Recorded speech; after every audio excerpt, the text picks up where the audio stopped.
오늘 본문은 사도행전 16장 22절에서 34절까지의 말씀입니다.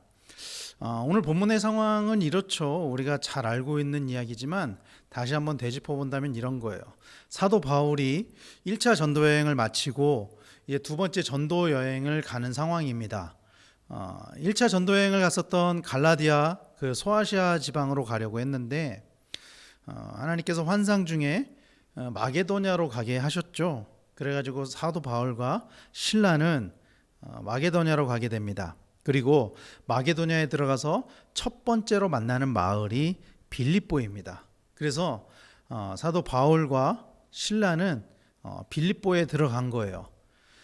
항상 하던 대로 바울과 실라는 회당을 찾아 나섰습니다. 그러나 빌립보는 유대인들이 그렇게 많이 살지 않는 도시였어요. 그래서 회당이 없었던 것 같습니다. 그래서 바울과 실라는 회당이 아니라 기도를 하는 기도처를 찾아다녔고, 그러다가 냇가에서 여인들을 만나게 되는데 그 중에 한 여인을 만나게 됩니다. 그 여인의 이름이 루디아죠. 그 여인에게 복음을 전했고 그 여인이 복음을 받아들였죠. 그래서 빌립보에서 처음으로 복음 사역을 하게 됐고 교회가 생기는 그 과정 가운데 일어난 일이에요. 루디아를 전도하고 나서도 계속적으로 복음을 전하러 다녔었는데 그러다가 귀신 들린 한 여종을 만나게 된 거죠. 근데 이 여종이 바울과 실라를 보고 하나님의 사람들이다 이렇게 막 외치면서 쫓아다닌 거예요. 처음에는 기분이 좋았을지도 몰라요. 인정받는 기분이었을지도 모르죠. 그런데 계속 전도를 하는 내내 쫓아다니면서 계속 소리를 지르니까 도저히 참다 못한 바울이 이 귀신 들린 여종에게서 귀신이 떠나가게 만듭니다. 귀신을 뺀 거죠. 그런데 그로 인해서 이 귀신으로 인해서 돈을 벌고 있었던 이 귀신 들린 여종의 주인이 바울과 실라를 고발을 한 거죠. 고발을 했고 결과로 매를 맞고 감옥에 갇히게 된 상황입니다. 오늘 우리가 읽은 본문은 그 감옥 안에서 일어난 일을 이야기를 하는 거죠. 이 상황을 정리를 해보면은 사실 이 상황은 바울과 실라의 입장에서는 여러모로 받아들이기가 좀 어려운 상황이죠. 첫 번째는 귀신 들린 여종을 고친 것이 뭐가 문제야? 어떻게 죄가 되는 거지? 이게 죄인가요? 귀신 들린 여종을 고친 것이 죄인가요? 오히려 고마워해야 되는 게 아닌가요? 도무지 납득할 수가 없는 거죠.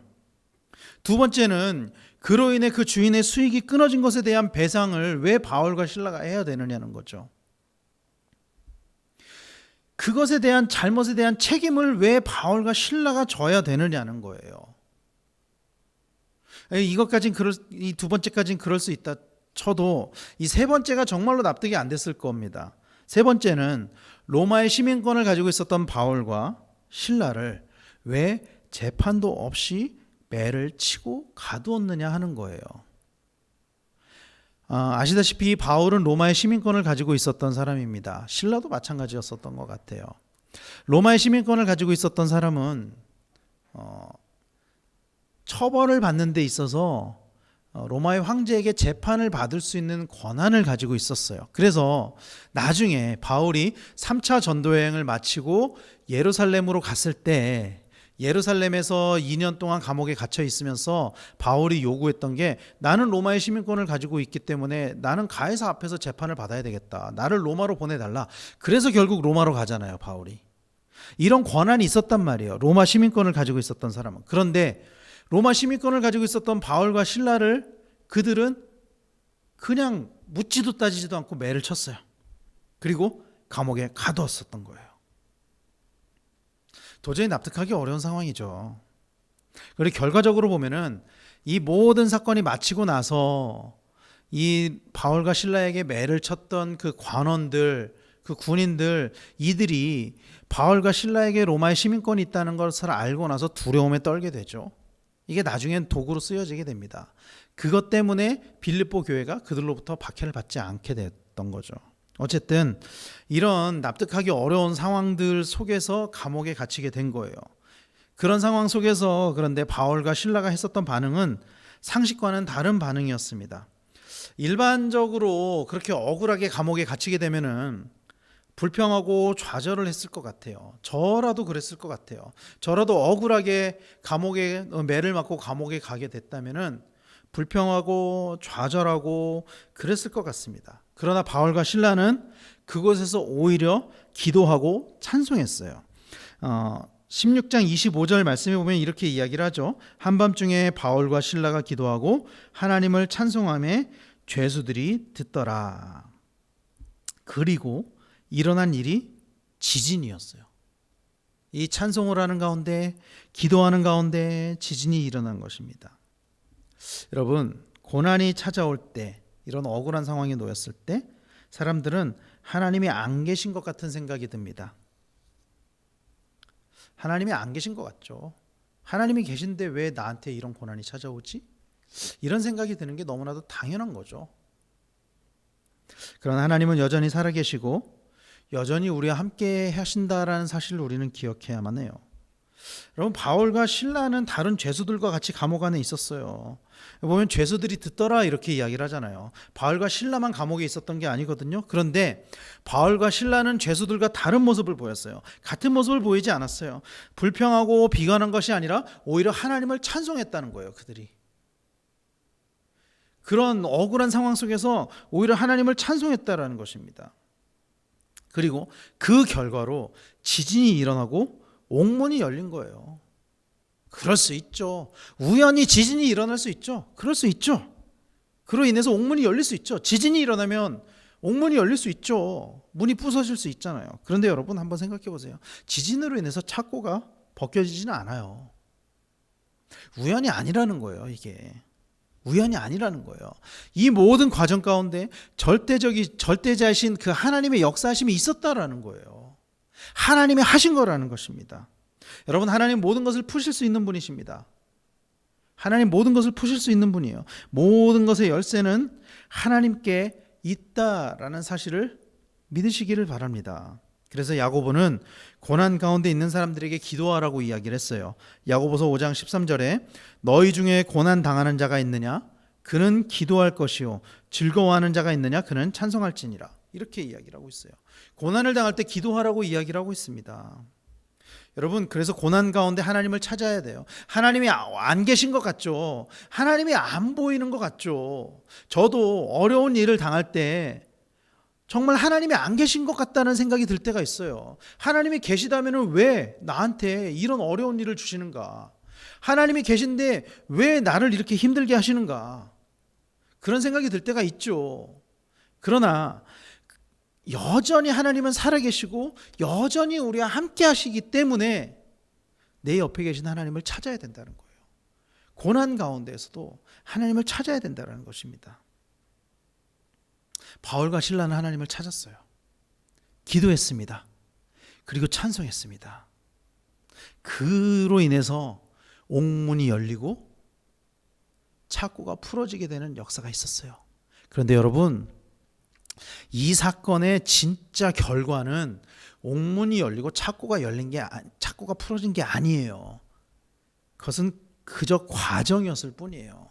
이 사건의 진짜 결과는 뭔지 아십니까? 한 가족이 구원을 받는 거였어요. 당시 죄수들을 지키던 간수가 있었는데요. 이 간수가 자다가 이 지진 때문에 놀라서 일어났는데 옥문이 다 열린 것을 보고 죄수들이 다 도망갔다고 생각했었던 것 같아요. 그래서 스스로 자결을 하려고 했어요. 왜 그러냐 하면은 죄수들이 다 도망가면은 자기가 그 처벌을 받아야 되기 때문이에요. 그래서 스스로 죽으려고 칼을 빼들었어요. 그런데 그 순간 바울과 실라가 간수를 살렸어요. 간수를 막았어요. 그리고 복음을 전했어요. 그 결과 간수뿐만이 아니라 가족 모두가 세례를 받고 구원을 얻게 되는 일이 일어났다라는 거예요.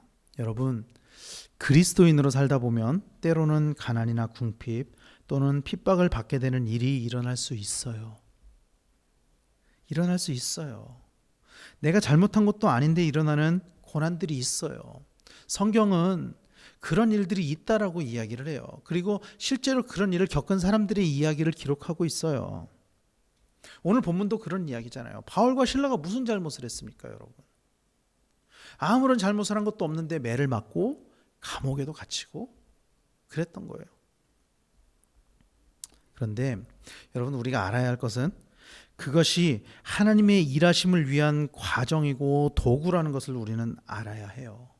바울과 실라가 감옥에 간 것, 그리고 그들이 기도함으로 일어났던 그 지진,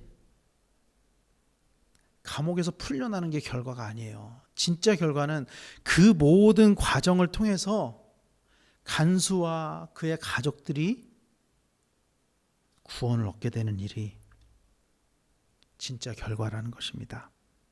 그러므로 우리는 우리에게 주어진 상황에 감사하고 만족할 수 있어야 해요. 빌립보서 4장 13절에서는 이렇게 이야기를 합니다. 내게 능력 주시는 자 안에서 내가 모든 것을 할 수 있느니라. 우리에게 능력이 주어진다면 모든 것을 할 수 있다, 이렇게 받아들여지지만 사실 이 말씀의 초점은 그게 아니에요. 이 말씀의 초점은 만족하는 거예요. 감사하는 거예요. 이 빌립보서 4장 13절 앞에 있는 11절부터 말씀을 읽어보면 이렇게 이야기를 해요. 내가 궁핍함으로 말하는 것이 아니니라.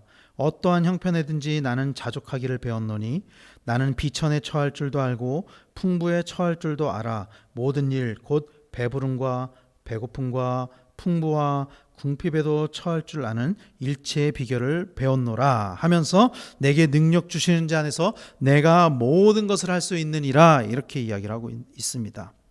여러분, 우리가 만족하는 것이 곧 능력입니다. 그리스도인들에게는 진짜 능력이 어디에서 나오는 거냐면은 힘들고 어려운 상황 가운데서도 좌절하지 않는 거예요. 그런 상황 가운데서도 만족하고 감사하는 거예요. 이게 그리스도인들의 진짜 능력이에요.